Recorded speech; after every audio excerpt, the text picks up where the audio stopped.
제 인생에서 가장 고요했던 날이 남편 민수의 장례식이었다는 사실을 저는 단 한 번도 상상해 본 적이 없습니다. 42년간의 결혼 생활 후 저는 그렇게 홀로 그의 관 옆에 서 있었습니다. 바로 그때 제 휴대전화가 진동했고 섬뜩한 메시지가 화면에 떠올랐습니다. 바로 그때 제 휴대전화가 진동했고 섬뜩한 메시지가 화면에 떠올랐습니다. 나 아직 살아있어. 관 속에 누워있는 건 내가 아니야. 그 순간 제 세상은 산산조각 나는 듯했습니다. 저희는 저희의 이야기가 얼마나 멀리까지 전해지는지 정말 알고 싶습니다. 제 이름은 서윤이고 올해 66세입니다. 제가 지금부터 들려드릴 이야기는 제 인생을 영원히 바꿔놓았습니다. 어떤 이야기는 당신을 조각조각 찢어놓을 수도 있는데 이것이 바로 저의 이야기입니다. 남편 민수의 장례식은 제 평생 가장 조용한 날이었습니다. 42년간의 결혼 생활은 결국 관 속에 누워있는 차가운 몸뚱이로 응축되었습니다. 저에게 그는 너무나도 좋은 사람이었는데 이 관은 너무나도 소박하여 가슴이 저려왔습니다. 저는 그의 관 옆에 서 있었고 두 다리는 거의 지탱할 수 없었습니다. 그 순간 제 유일한 검은 원피스 주머니 속에서 휴대전화가 진동하는 것을 느꼈습니다. 떨리는 손으로 낯선 번호로부터 온 메시지를 열었고 그 안에 적힌 글자는 제 피를 순간적으로 얼어붙게 만들었습니다. 무슨 말하기로 문자를 쳤습니다. 무슨 말인지 모르겠어. 어디에 있어? 관 속에 누워있는 건 내가 아니야. 제 심장은 미친 듯이 뛰었습니다. 이게 무슨 끔찍한 장난일까? 메시지가 즉시 돌아왔습니다. 말할 수 없어. 누군가 날 감시하고 있어. 우리 아들들을 믿지 마. 저는 화면에서 고개를 들었고 제 세상은 모래성처럼 순식간에 무너져 내렸습니다. 저는 지은이와 준영이 제 친아들들이 관 반대편에 서 있는 것을 보았습니다. 그들의 얼굴에는 형언할 수 없는 평온함이 감돌고 있었습니다. 아, 뭔가 잘못되었습니다. 그들의 눈물은 억지로 짜는 것처럼 보였고 저를 안아주는 포옹은 묘지에 부는 바람처럼 차가웠습니다. 민수가 처음 저에게 말을 걸었던 순간이 떠올랐습니다. 저희가 살던 작은 마을의 화창한 화요일 아침이었습니다. 저는 옅은 녹색 원피스를 입고 긴 바구니를 든 채 편찮으신 어머니께 드릴 것을 사러 시장으로 향하고 있었습니다. 그는 자신의 작은 자전거 수리점 문을 열고 나와 손에 기름때를 묻힌 채 저에게 달콤하게 웃어주었습니다. 그와 몇 마디라도 더 나누고 싶어서 아무 말이나 돌려댔습니다. 그 미소는 순간 제 마음을 녹였습니다. 서윤 씨, 좋은 아침입니다. 서윤 아침입니다. 그 순수한 순간은 나중에 마을 광장의 느티나무 아래에서 저희의 데이트로 이어졌고 그 후에는 영원한 사랑의 맹세, 그리고 마지막으로 희망으로 가득 찬 소박한 결혼식으로 귀결되었습니다. 결혼 초 몇 년은 힘들었습니다. 저희는 비가 오면 물이 새는 슬레이트 지붕이 덮인 방 2칸짜리 허름한 집에 살았습니다. 민수는 가게에서 아침부터 밤늦게까지 일했고 저는 이웃 아낙네들의 옷을 재봉하며 도왔습니다. 큰아들 지훈이가 태어났을 때 저는 전례 없는 행복을 느꼈습니다. 그는 아빠를 닮은 큰 눈을 가진 완벽한 아기였습니다. 2년 후 준영이도 태어났고 역시나 사랑스러웠습니다. 저는 온 세상의 사랑을 쏟아 부어 그들을 위해 제 모든 것을 희생했습니다. 민수는 훌륭한 아버지였습니다. 일요일에는 아이들을 강가로 데려가 낚시를 가르치고 손으로 물건을 고치는 법을 알려주었으며 잠자리에 들기 전에는 이야기를 들려주었습니다. 우리는 끈끈하게 연결된 가족이었습니다. 하지만 세월이 흐르면서 상황이 변하기 시작했습니다. 큰아들 지훈이는 항상 야만이 컸습니다. 그는 어릴 때부터 왜 우리 집은 이렇게 가난해요? 왜 우리는 다른 집처럼 차가 없어요? 라고 물었습니다. 그리고 준영이는 늘 그럴듯함을 따랐습니다. 지훈이가 18살이 되던 해 민수는 그에게 가게 일을 돕도록 하고 싶어 했지만 지훈이는 경멸하듯이 거절했습니다. 아빠처럼 기름때나 묻히며 살고 싶지 않아요. 저는 중요한 살고 싶지 않아요. 저는 중요한 살고 싶지 않아요. 저는 중요한 사람이 될 거예요. 그 말은 민수의 마음에 깊은 상처를 주었습니다.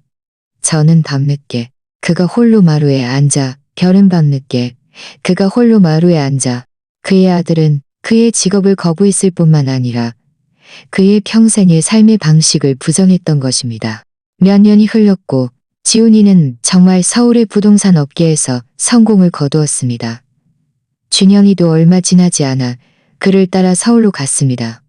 그들은 돈을 벌기 시작했고 저희는 평생 본 적 없는 엄청난 돈을 벌었습니다. 처음에는 정말 자랑스러웠습니다. 제 아이들이 드디어 가난에서 벗어났으니까요. 하지만 점차 그 기쁨은 슬픔으로 변했습니다. 그들은 집으로 돌아오는 횟수가 점점 줄어들었고 매번 집에 올 때마다 값비싼 차를 몰고 고급 양복을 입은 채 투자와 부동산 이야기만 늘어놓았습니다.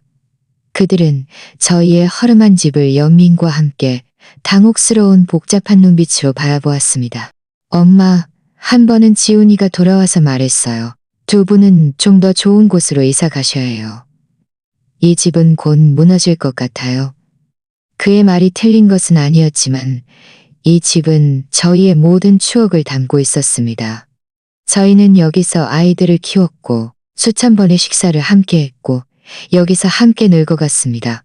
호화롭지는 않았지만 이곳은 저희의 집이었습니다. 민수는 늘 현명했습니다. 그는 저에게 말했습니다.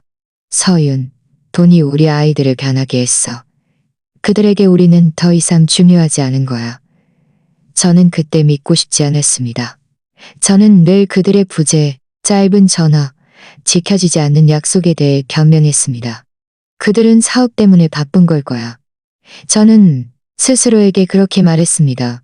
그들은 사업 때문에 바쁜 것입니다. 언젠가는 우리가 키운 그 따뜻한 아이들로 돌아올 거야. 저는 그들이 얼마나 낯선 사람이 되었는지 미처 알지 못했을 뿐입니다. 가장 큰 변화는 지훈이가 예진이와 결혼한 후였습니다.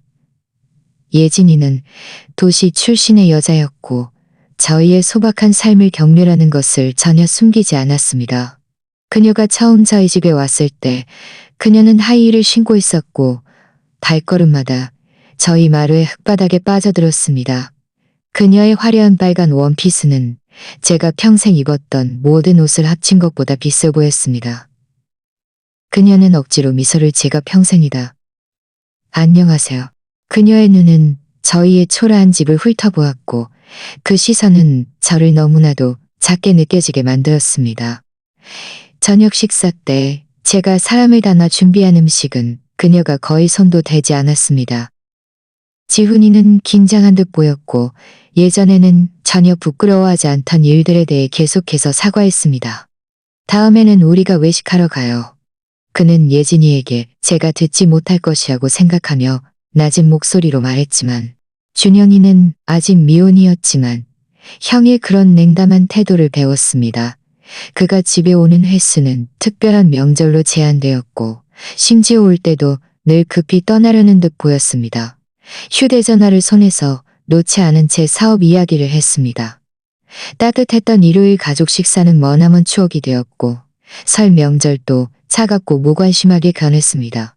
결국 저와 민수만이 서로 의지하며 홀로 늙어갔습니다. 제 아들들은 저희에게 전혀 필요 없는 비싼 선물들을 빌려오는 비싼 선물들은 그는 비록 선홀림이 예전 같지 않았지만 계속해서 가게에서 일했습니다. 저도 재봉일을 계속했지만 제 눈도 예전 같지 않았습니다. 우리는 보잘것없는 연금으로 살았고 성공한 아들들에게 한 번도 손을 벌리지 않은 것을 자랑스러워했습니다. 서윤, 가장 슬픈 게 뭔지 알아? 어느 날 저녁 저희가 마루에서 커피를 마시며 민수가 저에게 물었습니다. 그들이 돈을 벌어서가 아니라 돈 때문에 그들이 우리를 더 이상 중요하게 여기지 않는다는 거야. 나중에 지훈이가 서울의 강남 고급 주택가에 1억억 원짜리 집을 샀을 때 상황은 더욱 나빠졌습니다. 준영이도 1억 5천만 원짜리 고급 아파트에 투자했습니다. 갑자기 저희 아들들은 저희가 상상조차 할 수 없었던 재산을 소유하게 되었습니다.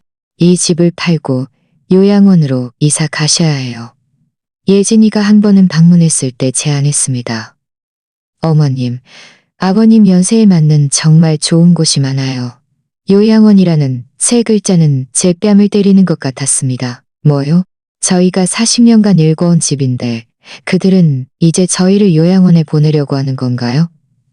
우리는 요양원이 필요 없어.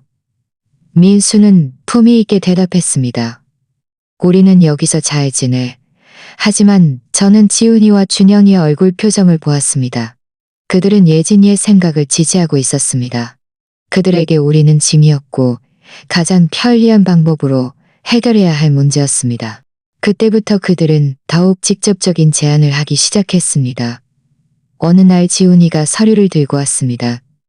그 서류들은 저희와 상의 없이 준비된 것이었습니다. 엄마, 아빠.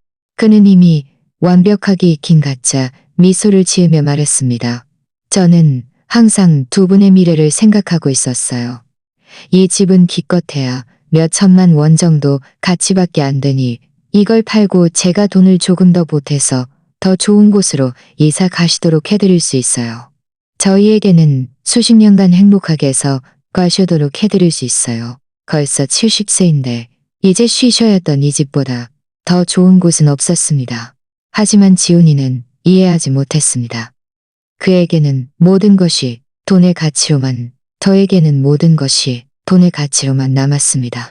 민수는 한없이 슬픈 눈으로 아들을 바라보았습니다. 일은 나에게 짐이 아니야. 그건 내가 살아가는 원동력이고 매일의 삶의 의미야. 하지만 다칠 수도 있잖아요. 준현이가 고집스럽게 말했습니다. 이 나이에 사고라가 나면 위험해요. 그의 말은 걱정하는 것처럼 들렸지만 저는 늘 그 말 속에 제가 완전히 이해할 수 없는 어떤 절박함이 숨어 있다고 느꼈습니다. 다음 몇 달 동안 분위기는 팽팽했습니다. 제 아들들은 저희에게 집을 팔라고 계속해서 압력을 가했습니다. 그들은 심지어 저희에게 알리지도 않고 부동산 중개인을 데려왔고 저희 동의 없이 저희 집을 감정했습니다. 특히 어색했던 저녁 식사 자리에서 지훈이가 말했습니다. 예진이와 저는 빨리 아이를 갖기로 했어요. 저희는 경비를 감당하는 데 도움이 필요할 거예요. 만약 두 분이 집을 팔고 더 작은 곳으로 이사 가시면 그 돈은 미리 받는 유산으로 생각할 수 있을 거예요. 미리 받는 유산으로 생각할 수 있을 거예요. 저는 화가 나서 말을 할 수 없었습니다. 민수는 침착함을 유지했지만 저는 그의 턱이 굳어지는 것을 보았습니다. 아들아, 나랑 네 엄마가 세상을 떠나면 우리의 모든 것은 너희 것이 될 거야. 하지만 우리가 살아있는 동안에는 우리의 결정은 우리의 결정은 우리의 결정은 우리의 결정은 우리의 결정은 우리의 결정은 우리에게 끼어들었습니다. 그렇게 고집 부리지 마세요. 엄마. 준영이가 무례하게 끼어들었습니다. 저는 그에게서 한 번도 본 적 없는 어조였습니다. 그날 밤 그들이 떠난 후 저와 민수는 밤새도록 이야기를 나누었습니다.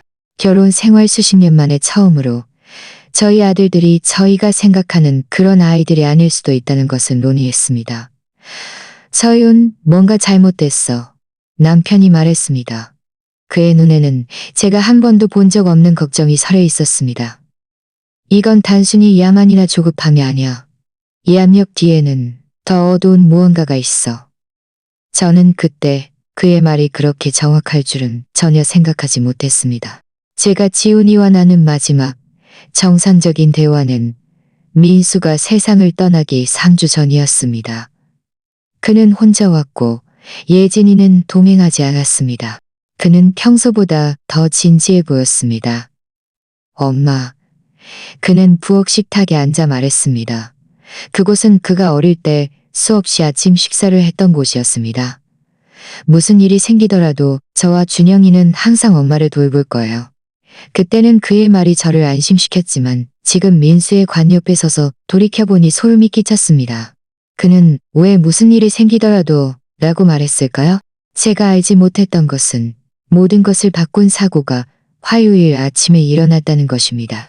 민수는 지난 4여 년간 매일 그랬듯이 아침 일찍 작업실로 나갔습니다. 저는 부엌에서 그가 가장 좋아하는 점심을 준비하고 있었습니다. 그때 전화가 울렸고 그 다급한 벨소리가 제 마음을 흔들었습니다. 황서유 씨 되십니까? 낯선 목소리가 제 마음을 흔들었습니다. 낯선 목소리가 물었습니다. 남편분께 심각한 사고가 발생했습니다. 제 이웃 미영 씨가 저를 경호합니다. 즉시 오셔야 합니다. 그 말들이 제 머릿속을 맴돌았고 세상은 멈춰섰습니다. 그 말들이 제 머릿속을 맴돌았고 저는 너무 떨려서 열쇠도 제대로 줄 수 없었습니다. 내내 제 머릿속은 무슨 일이 일어나고 있는지 처리하기를 거부했습니다. 민수는 조심스럽게 일하는 사람이었는데 어떻게 이런 일이 일어날 수 있을까요? 저희가 도착했을 때 지훈이와 준영이가 이미 그곳에 있었습니다. 아무도 그들에게 알리지 않았는데, 적어도 저는 알리지 않았는데 그들이 벌써 와 있다는 사실에 저는 깜짝 놀랐습니다. 하지만 절망 속에서 저는 이 세부 사항에 주의를 기울이지 못했습니다. 엄마, 지훈이가 저를 안으며 말했습니다. 아빠 상태가 너무 안 좋아요. 의사 선생님 말씀으로는 작업실에 있던 기계가 폭발해서 심한 화상과 외상성 뇌 손상을 입었대요. 준영이의 눈은 붉었지만 그의 얼굴 표정은 어딘가 이상했습니다. 슬프다기보다는 긴장한 듯 보였습니다. 마치 중요한 소식을 기다리는 사람처럼 아버지를 위해 괴로워하는 아들이 아니라요. 제가 중환자실에 들어섰을 때 제 마음은 가라앉았습니다. 민수의 몸에는 수십 대의 기계가 연결되어 있었고 얼굴과 팔 대부분은 붕대로 감겨 있었습니다. 저는 그를 거의 알아볼 수 없었습니다. 그의 숨은 가빴고 끊임없이 삐소리를 내는 기계에 의존하고 있었습니다. 저는 그의 침대 옆으로 다가가 그의 손을 잡았습니다. 그곳은 그의 몸에서 유일하게 온전해 보이는 곳이었습니다. 민수, 내 사랑, 내가 왔어. 다 잘 될 거야. 예전처럼 건강해질 거야. 그 순간 제 손이 부드럽게 쥐어지는 것을 느꼈습니다. 그의 눈이 감긴 눈꺼풀 아래에서 움직였습니다. 그는 싸우고 있었습니다. 다음 사흘은 제 인생에서 가장 길었던 날들이었습니다. 저는 거의 병원에서 살다시피 했고 불편한 의자에 몸을 웅크리고 잠들었습니다. 지훈이와 준현이가 교대로 저와 함께 있었지만 그들은 아버지를 위로하는 것보다 의사 선생님과 이야기하는 것에 더 관심이 있는 듯 보였습니다. 저는 그때는 완전히 이해할 수 없었던 대화들을 단편적으로 들었습니다. 준현이는 건강보험과 치료 비용에 대해 묻고 있었고 지훈이는 전화로 생명과로 생명고 얻고 있었고 저희가 아빠 보험을 확인해 봤는데 5천만 원짜리 보험이 있고 별도로 산재보험이 있어서 최대 1억 원까지 지급될 수 있대요. 세상에 민수가 아직 생명을 위해 싸우고 있는데 왜 돈 이야기를 하는 걸까요?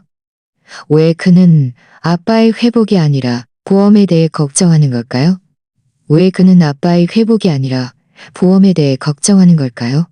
나는 돈 같은 거 상관없어. 저는 무뚝뚝하게 대답했습니다. 나는 그냥 아빠가 건강해지기만 하면 돼. 셋째 날 의사 선생님은 제 평생 가장 비극적인 소식을 전해주셨습니다. 최 의사가 저희를 작은 사무실로 불렀습니다. 서윤 씨, 남편분의 상태가 매우 위독합니다. 화상 부위가 감염되었고 뇌 손상이 저희가 처음 생각했던 것보다 훨씬 심각합니다. 저희는 그의 기회에 대해 현실적으로 생각해야 합니다. 그게 무슨 뜻이적으로 생각해야 합니다. 저희는 그의 기회에 현실적으로 생각해야 합니다. 저는 물었지만 제 마음은 이미 답을 알고 있었습니다. 저희가 무한정 생명을 유지할 수는 있지만 삶의 질이나 의식을 회복할 가능성은 매우 낮습니다. 제 세상은 완전히 무너져 내렸습니다. 42년간의 결혼 생활, 평생 함께 일궈온 모든 것이 이제 연기처럼 사라졌다고 그들이 저에게 말하고 있었습니다. 엄마치 이제 연기처럼 사라졌다고 그들이 저에게 말하고 있었습니다. 우리는 모든 방법을 다 시도할 거예요.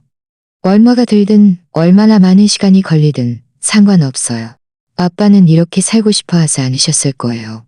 항상 누구에게도 짐이 되고 싶지 않다고 말씀하셨잖아요. 짐이라고? 저는 제가 가진 줄 몰랐던 분노로 폭발했습니다. 그는 너희 아버지야. 짐이 아니야. 너희를 키우고 가진 것 없는 인생에서 너희에게 모든 것을 다 주려고 애썼던 남자라고. 알아요. 준영이가 끼어들었습니다. 하지만 저희는 엄마도 생각해야 해요. 하지만 저희는 엄마도 생각해야 해요. 제 남편이 죽어가고 있는데 그들은 비용을 계산하고 있었습니다. 그날 밤 저는 병실에서 홀로 민수의 손을 잡고 그가 들을 수 있는 것처럼 그에게 이야기했습니다. 내 사랑, 어떻게 해야 할지 모르겠어.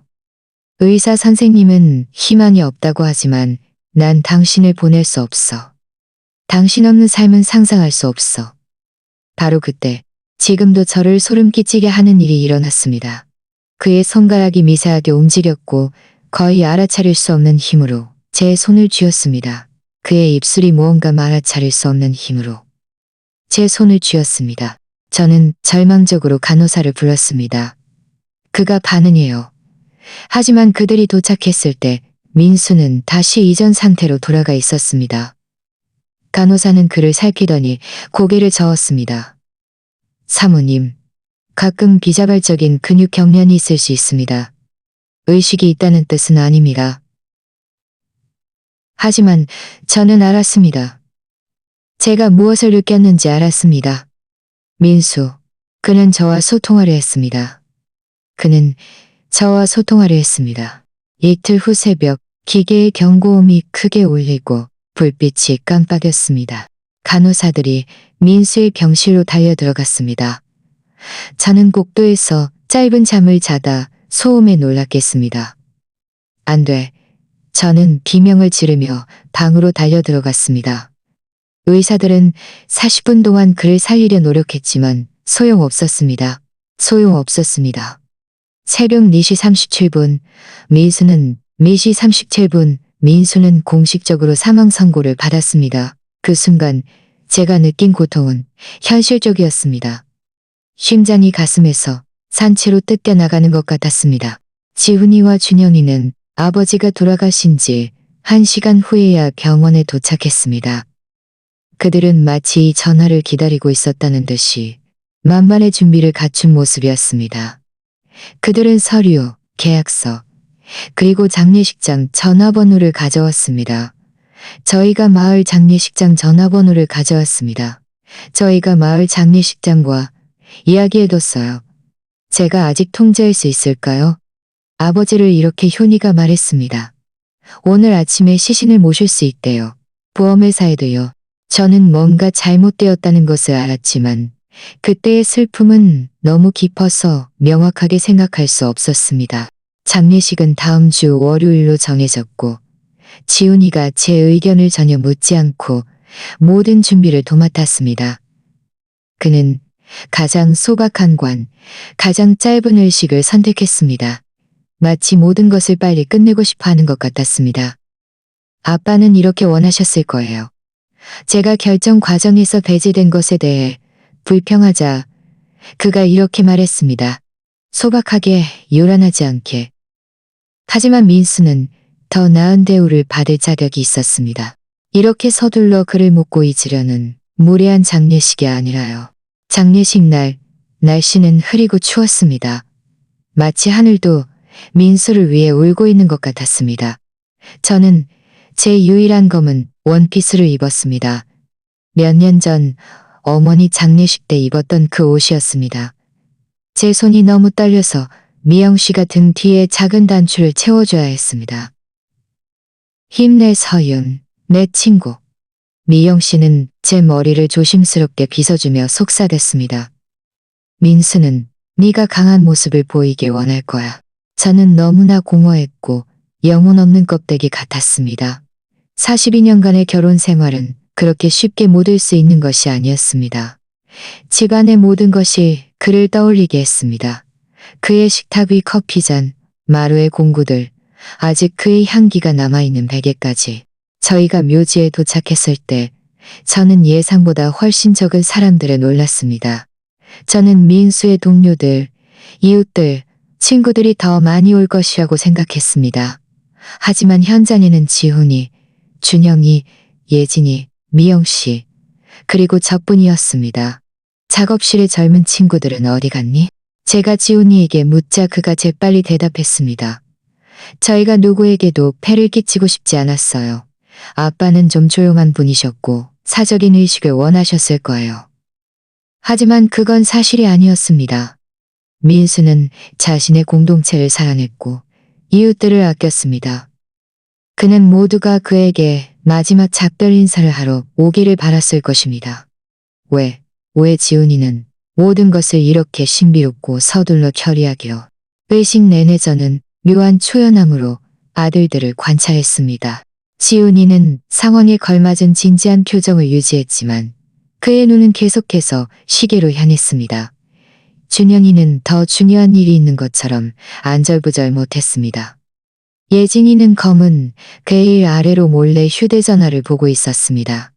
그들은 그렇게 조급함과 산만함으로 아버지와 작별 인사를 하고 있었습니다. 저희가 관 위에 흙을 뿌릴 차례가 되었을 때 제 다리가 저를 지탱하기를 거부했습니다. 저는 통제할 수 없이 흐느꼈고 미영 씨가 저를 부축해야 했습니다. 흙이 나무관에 부딪히는 소리는 너무나도 최종적이고 너무나도 절망적이었습니다. 바로 그 순간 관 옆에 서 있는 저의 휴대전화가 진동했습니다. 낯선 번호로부터 온 문자 메시지였습니다. 나 아직 살아있어. 관 속에 누워있는 건 내가 아니야. 제 심장은 뛰기를 멈췄습니다. 그 글자들이 제 눈앞에서 춤을 추는 것 같았습니다. 제가 너무 슬퍼서 환각을 보는 걸까요? 저는 떨리는 손으로 답장했습니다. 누군가 날 감시하고 있어. 누군가 메시지가 즉시 돌아왔습니다. 말할 수 없어. 미영 씨가 몸을 굽혀 주우려 했지만 저는 무리하게 그녀를 막았습니다. 이 상황을 알아내기 전까지는 누구에게도 그 메시지를 보여줄 수 없었습니다. 엄마, 괜찮으세요? 지훈이가 걱정스러운 표정으로 다가와 물었습니다. 저는 그를 올려다보며 그의 얼굴에서 어떤 단서라도 찾으려 했습니다.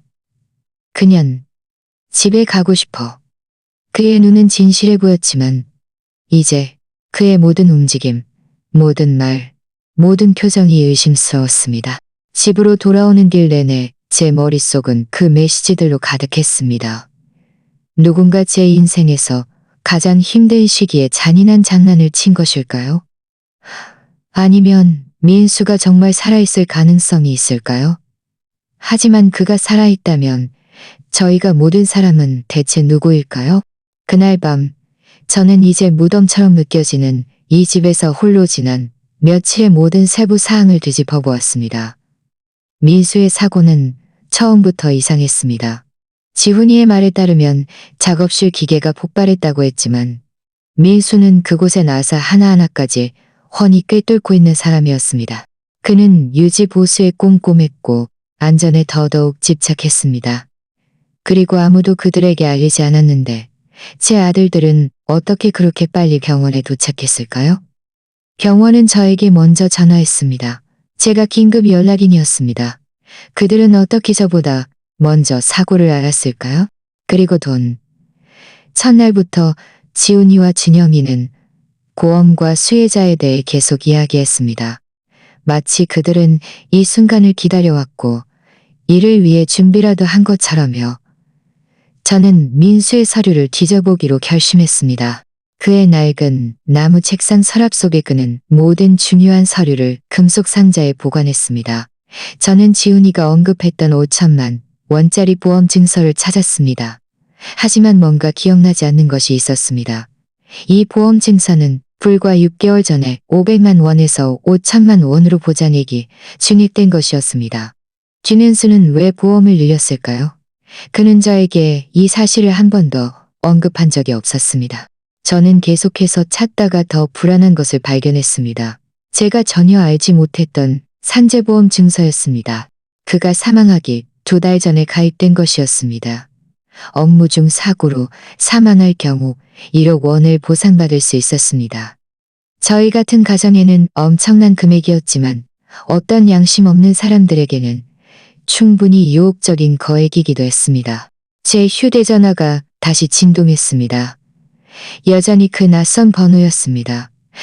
은행 계좌를 확인해봐. 누가 계속 돈을 빼갔는지. 이번에는 망설이지 않았습니다. 이 사람, 그가 누구든 너무 많은 것을 알고 있었습니다. 장난일 리가 없었습니다. 그는 보험에 대해 알고 있었고, 제 아들들에 대해 알고 있었고, 저희 가까운 사람들만이 알 수 있는 세부 사항들을 알고 있었습니다. 다음 날 저는 저희가 30년 동안 거래했던 은행으로 갔습니다.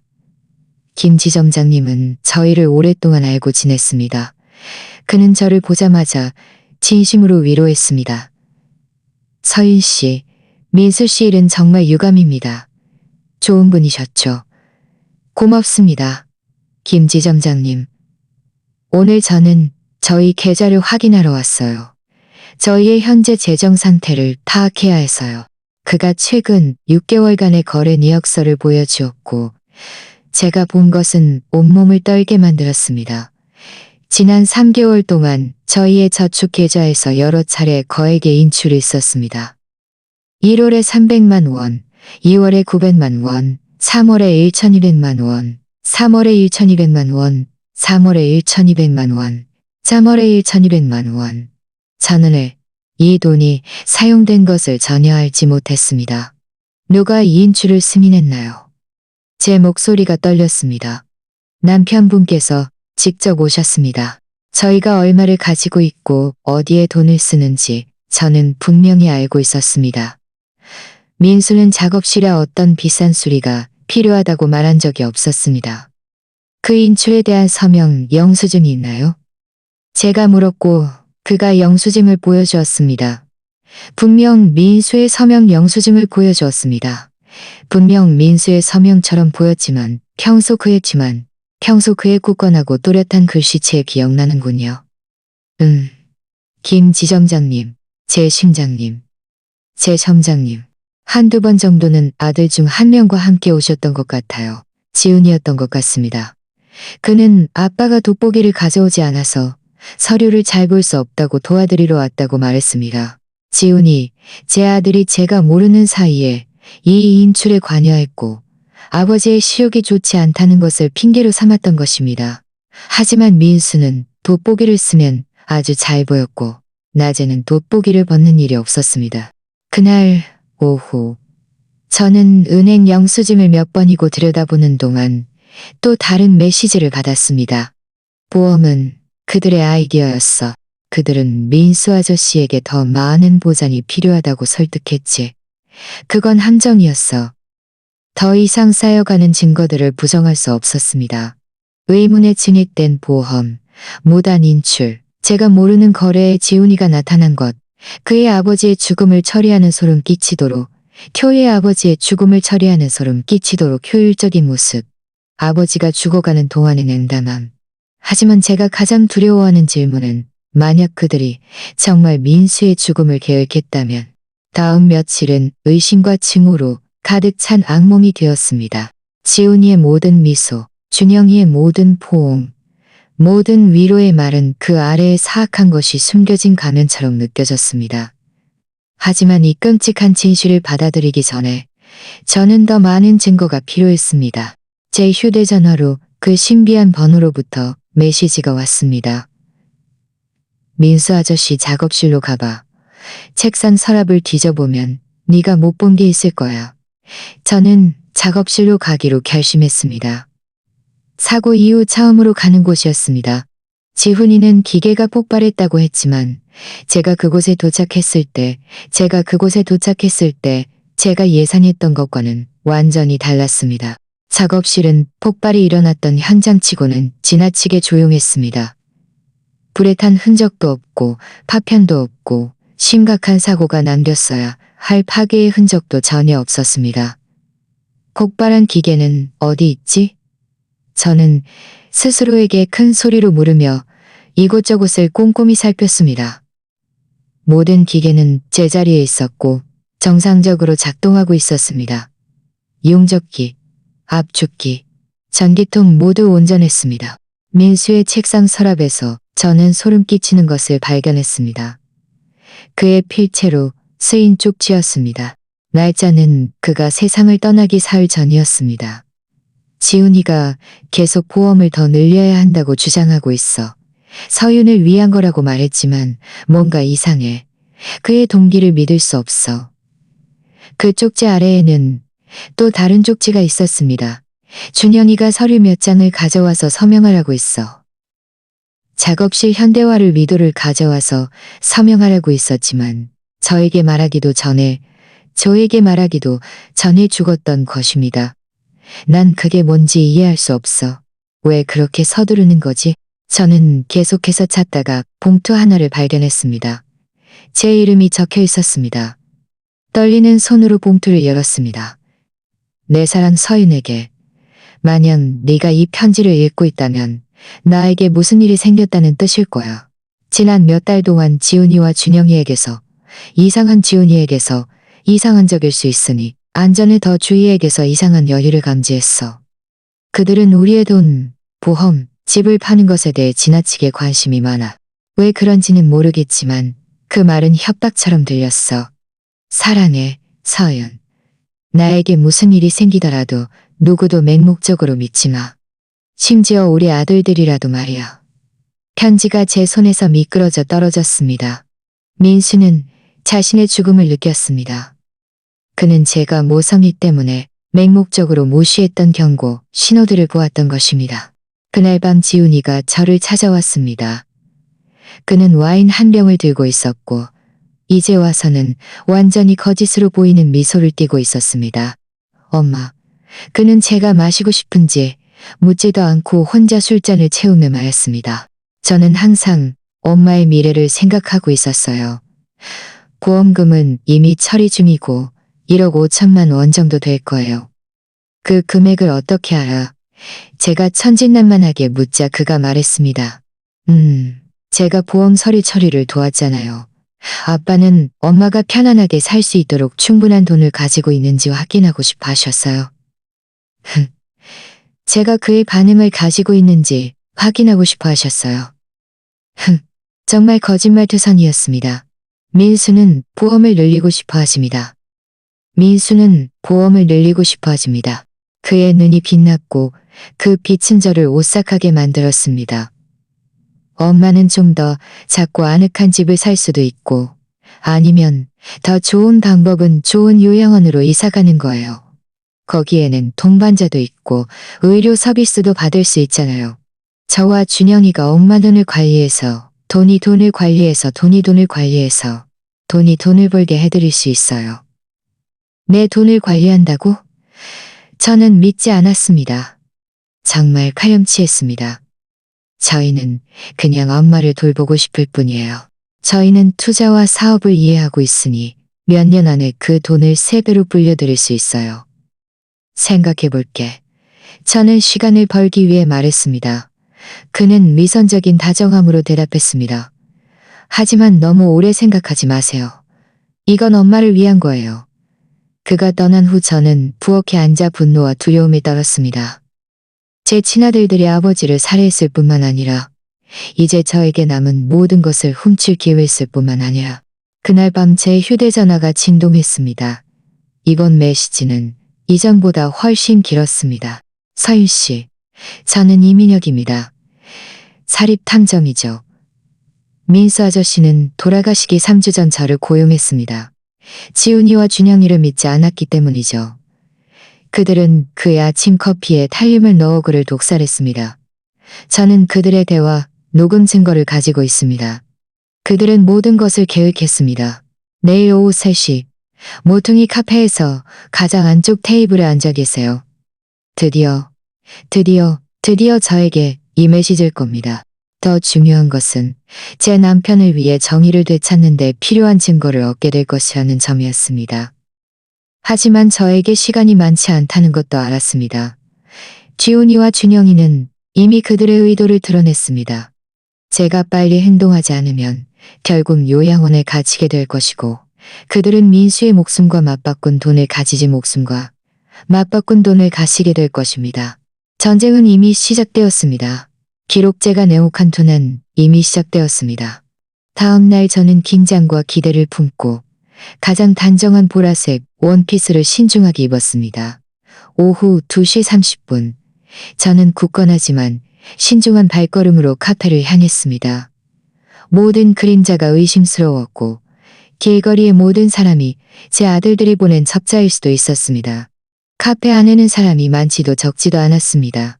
카페 안에는 사람이 많지도 적지도 않았습니다. 저는 지시대로 가장 안쪽 테이블로 곧장 걸어갔습니다. 저는 허브차를 주문하고 정확히 3시 50대쯤 되어 보이는 남자가 제 테이블로 걸어왔습니다. 그는 키가 크고 머리카락은 희끗희끗했으며 눈빛은 날카로웠고 표정은 진지했지만 친절했습니다. 그는 팔 아래 갈색 서류철을 끼고 있었습니다. 그가 낮은 목소리로 물었고 저는 제 목소리를 믿을 수 없어 고개를 끄덕였습니다. 저는 제 목소리를 믿을 수 없어 고개를 끄덕였습니다. 저는 이민혁입니다. 소중한 분을 잃으신 것에 대해 유감입니다. 민수 씨는 좋은 분이셨죠. 그는 앉아서 서류철을 탁자 위에 놓았습니다. 첫 메시지를 받은 순간부터 계속 준비해왔습니다. 저는 제가 가진 줄 몰랐던 단호함으로 대답했습니다. 이민혁 씨는 서류철을 열고 작은 녹음기를 꺼냈습니다. 민수 씨는 한 달 전 저를 찾아왔습니다. 그는 아들들의 행동에 대해 매우 걱정하고 있었습니다. 그는 그들을 은밀히 조사하기 위해 저를 고용했습니다. 그가 재생 버튼을 눌렀고 민수의 목소리가 너무나 친숙하고 다정하게 저희 사이의 작은 공간을 가득 채웠습니다. 이민혁 씨, 만약 저에게 무슨 일이 생긴다면 그건 절대 사고가 아닐 겁니다.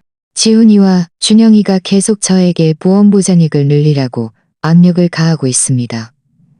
어제 지훈이가 서윤을 더 잘 보호하기 위한 것이라고 말하며 서류 몇 장을 가져왔지만 제가 그 서류들을 읽어보니 그들에게도 직접적으로 유리한 조언들이 있었습니다. 제 심장이 빠르게 뛰었습니다. 민수의 목소리를 듣는 것은 그가 잠시 돌아온 것 같았습니다. 하지만 그의 말은 제 최악의 추측을 확인시켜 주었습니다.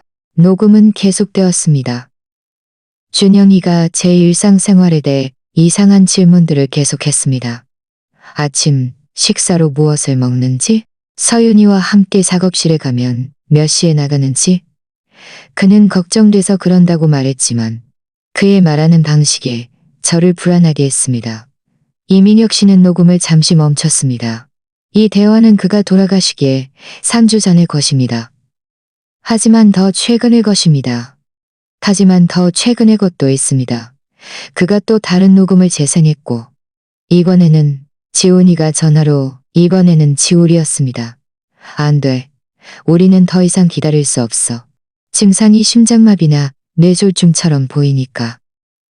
아니, 엄마는 문제가 안 될 거야.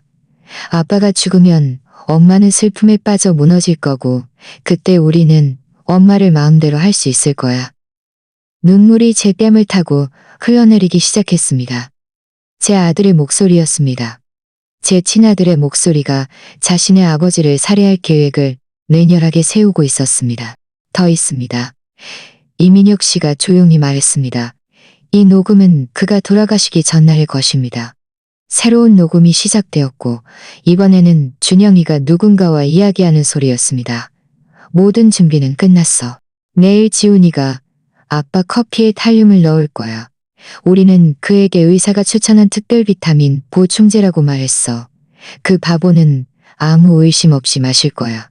증상은 현기증과 시야 흐림부터 시작해서 힘이 빠지고 경련을 일으키다가 혼수 상태에 빠질 거야. 의사들은 뇌졸중이나 심장마비로 생각할 거고 독극물인 것을 알았을 때는 너무 늦을 거야. 제 세상은 다시 한번 완전히 무너져 내렸습니다. 제 아들들, 제 손으로 키운 아기들, 악몽을 꿀 때 위로했던 아이들이 어떻게 이런 끔찍한 짓을 할 수 있을까요?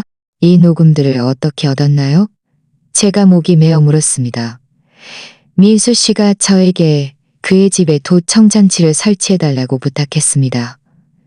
이민혁 씨가 설명했습니다. 그는 매우 두려워했지만 무엇을 두려워하는지 정확히 알지 못했습니다. 그가 서류철에서 일련의 사진들을 꺼냈습니다. 이것도 있습니다. 지훈이가 마을에서 30분 떨어진 철물점에서 탈륨을 샀습니다. 현금으로 지불했고 가명을 사용했지만 저는 비디오 영상을 가지고 있습니다. 사진에는 지훈이가 작은 병을 들고 가게에서 나오는 모습이 선명하게 찍혀 있습니다. 사진 속 날짜는 민수가 돌아가시기 5일 전이었습니다. 이것도요. 이민혁 씨가 말을 이어가며 더 많은 서류들을 꺼냈습니다. 이것은 지훈이와 준영이는 잃었고 이것은 지훈이와 준영이의 6개월간의 재정 기록입니다. 그들의 지출은 수입을 훨씬 초과했습니다. 그들이 민수를 살해하도록 부추긴 것은 탐욕뿐만이 아니라 재정적인 절망 때문이었습니다. 제 아들들은 파산했고 그들은 자신의 아버지를 돈을 빨리 얻을 수 있는 수단으로 보았던 것입니다. 민수 씨가 돌아가신 후에 왜 즉시 경찰에 신고하지 않았나요? 제가 물었습니다. 지훈이와 준영이가 매우 교화했기 때문입니다. 그들은 병원에서 민수 씨를 돌보던 의사를 매수하여 공식적인 진단 기록을 조작했습니다. 사망 진단서에는 독극물이 아니라 산업재해 합병증으로 인한 심장마비로 적혀 있었습니다. 그 의학적 증거 없이는 제 녹음만으로는 유죄를 입증하기에 충분하지 않았을 겁니다. 하지만 이제 우리는 모든 증거를 가지고 있어요. 저는 고통과 결단이 뒤섞인 감정을 느끼며 말했습니다. 맞습니다. 그리고 한 가지 더 아셔야 할 것이 있습니다. 제 피가 얼어붙었습니다. 제 피가 얼어붙었습니다. 제 피가 얼어붙었습니다. 두 아드님은 어머님도 죽일 계획을 세웠습니다. 이민혁 씨가 마지막 녹음을 재생했고 이번에는 지훈이와 준영이가 엄마가 의심하거나 다른 사람들이 엄마에게 무슨 생각을 심어줄 위험을 감수할 수 없어. 어떻게 할까? 아빠랑 똑같이. 하지만 이번에는 엄마가 우울증으로 자살한 것처럼 보이게 할 수 있어. 남편 없이 살 수 없는 과부처럼 말이야. 아무도 의심으로 자살한 것처럼 말이야. 아무도 의심하지 아사한 것처럼 말이야. 저까지 살 수 없는 과부처럼 말이야. 돈만 있으면 우리가 유일한 저까지 살해했을 뿐 말이야. 집, 예금, 보험금 전부 합쳐서 거의 5억 원 정도 될 거야. 전부 합쳐서 거의 5억 원 정도 들쳐서 전부 돈 때문이었습니다. 서윤 씨. 이민혁 씨가 부드럽게 말했습니다. 이것이 매우 충격적이라는 것을 알지만 우리는 그들이 저지른 짓에 대한 대가를 치르게 할 충분한 증거를 가지고 있습니다. 이제 어떻게 해야 하죠? 제가 눈물을 닦으며 물었습니다. 우선 이 모든 증거를 가지고 박 경감님을 찾아가야 합니다. 그는 정직한 사람이고 매수되지 않았습니다. 둘째, 우리는 서둘러야 합니다. 둘째, 우리는 내일 어머님을 정십니다. 오늘 아침에 제가 전화를 가로챘습니다.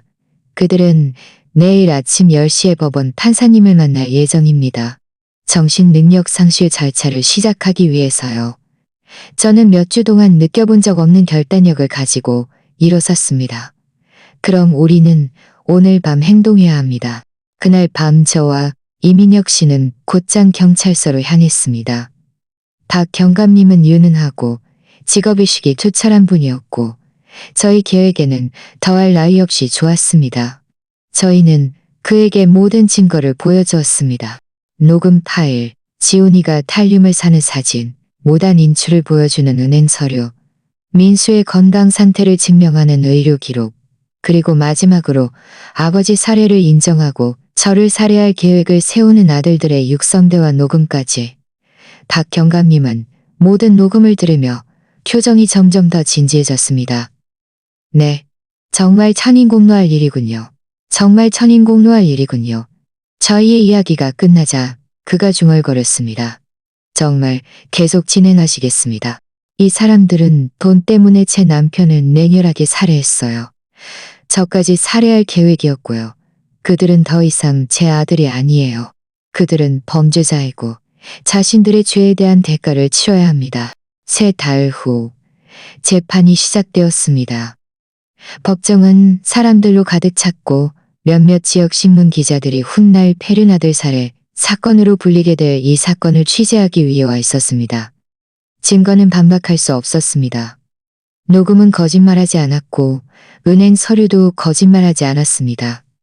민수의 시신을 부검한 후 그의 몸에서 발견된 탈륨 성분도 거짓말하지 않았습니다.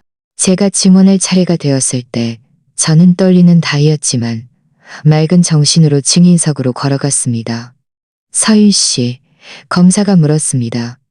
아드님들과의 관계는 어떠셨습니다? 저는 그들과의 관계는 어떠셨습니까? 저는 그들과의 관계가 좋다고 생각했어요. 저는 그들과의 관계가 좋다고 생각했어요. 저는 혀느끼며 대답했습니다. 저는 지훈이와 준영이를 사랑으로 키웠고 그들의 행복을 위해 모든 것을 희생했어요. 사랑과 희생이 결국 그들이 살인을 저지르는 이유가 될 줄은 꿈에도 생각 못했어요. 배심원단은 단 6시간만 심의했습니다. 그들이 돌아왔을 때 법정은 침묵에 잠겼습니다. 저는 제 심장이 뛰는 소리를 들을 수 있었습니다. 판사가 판결을 낭독하고 있었습니다. 이번 주 황서유 씨의 남편 민수 씨를 1급 살인죄로 기소된 지훈이와 준영이의 사건에서 저희는 피고인들에게 유죄를 선고합니다. 지훈이는 의자에 쓰러졌고 준영이는 굳은 채 무표정하게 앞을 응시했습니다. 황서유 씨를 살해하려 공모한 혐의에 대해서도 저희는 피고인들에게 유죄를 선고합니다. 판사는 즉시 선고를 내렸습니다. 지훈이와 준영이는 아버지를 살해하려 했고 어머니를 살해하려 공모한 죄로 곤 법정은 무기징역을 선고하며 30년간 가석방은 불가합니다. 그 말을 들었을 때 저는 거대한 짐이 벗겨지는 것을 느꼈습니다. 드디어 민수를 위한 정의가 실현되었습니다. 이제 재판이 끝난 지 2년 후 저는 제 작은 집에서 평화롭게 살고 있습니다. 저는 민수의 작업실을 정원으로 바꾸었습니다. 그곳에서 꽃을 심고 매주 일요일 그의 묘비에 가져다 놓습니다. 이민혁 씨는 자유계약자로 일하게 되었고 주기적으로 저를 찾아와 제가 잘 지내는지 확인해 줍니다. 가끔 이웃들이 저에게 아들들이 그립지 않느냐고 묻습니다. 그 대답은 복잡합니다. 저는 그들이 어렸을 때의 모습을 그리워합니다. 그들이 어렸을 때의 모습을 그리워합니다. 하지만 그 아이들은 민수가 돌아가시기 전부터 이미 죽었습니다. 그들이 자라서든 그 두 남자는 제 아들이 자라서든 그 두 남자는 제 아들이. 저는 한 가지를 배웠습니다. 진정한 가족은 혈연으로 정의되는 것이 아니라 사랑, 충성, 그리고 상호 존중으로 정의된다는 것을요. 민수는 42년간 저의 진정한 가족이었습니다. 그리고 재판 기간 동안 저를 지지해준 친구들이 지금 저의 가족입니다. 정의는 민수를 돌려주지 않았지만 저에게 평화를 주었습니다. 조이가 예전에 저에게 평화를 주었습니다.